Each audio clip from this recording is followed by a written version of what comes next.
Good morning, ladies and gentlemen. You're with Alex, Senior Account Executive at GDMFX.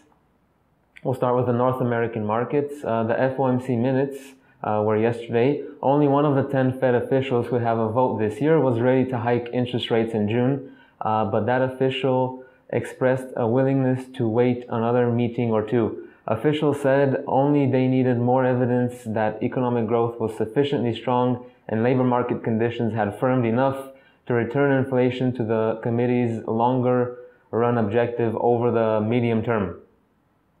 We had the consumer credit change for May come out, 2.41 billion worse than expected. American consumers increased credit by an annualized 5.7% pace in May, mainly to buy cars and trucks and pay for college loans.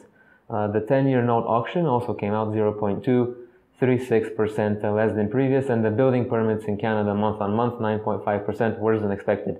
Dow and Nasdaq 17 points and 76 points down. The Dixie is down to 96.01 from 96.63, and the biggest mover was USD JPY 17 points down. Today we'll be expecting the housing starts year on year in Canada, and from the US initial and continuing jobless claims. Alright, in the EU markets, Greece is rushing to pull together a detailed economic package to convince European leaders that it can keep the euro. The government extended capital controls through Monday, and Prime Minister Alexis Tsipras has until midnight today to present his European colleagues with a plan that includes spending cuts in exchange for a new European bailout. German imports came out 0.5% worse than expected, and the exports 2.5% better than expected. However, the trade balance came out 1.8 billion euro better than expected. Euro USD went up 63 pips yesterday. Right on to the UK markets. We had the budget report come out yesterday. Described as a budget that puts security first, it ensures security of working people by putting the public finances in order and setting a plan for a more productive and balanced economy. It supports national security by investing in defense. The budget sets out big reforms on tax and welfare, introduces national living wage, and is aiming to move Britain from a low-wage, high-tax, high-welfare economy to a higher wage, lower-tax, lower-welfare economy. It's based on the promises on which the government has been elected.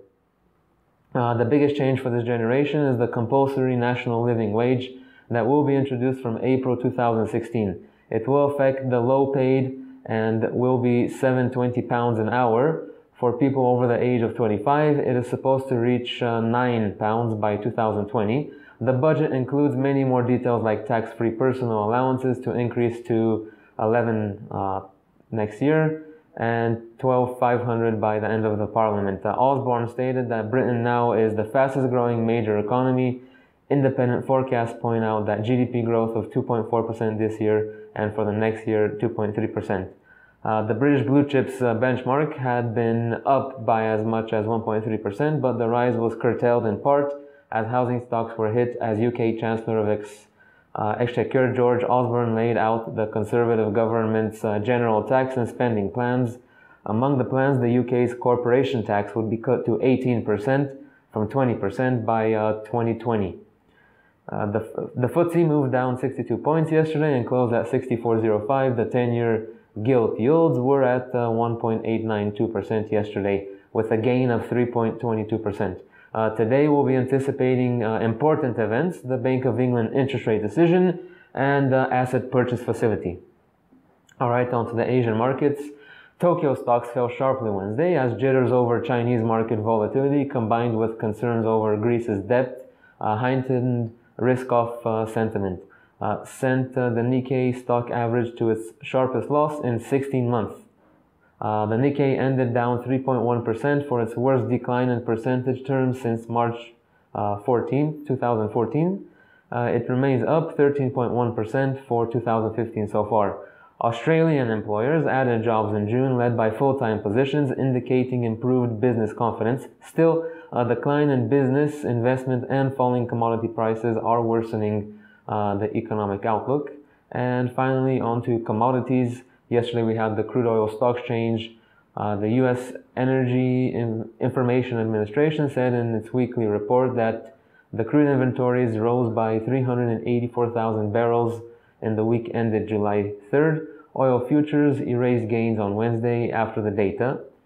Gold edged up on Wednesday as the dollar softened, yet prices remained close to a 4-month low, hit earlier in the session as markets watched the tumble in Chinese stock markets and the unfolding Greek debt crisis. Gold had a range of $17, trading at $11.66 now. Silver had a range of 50 cents at $15.54 now.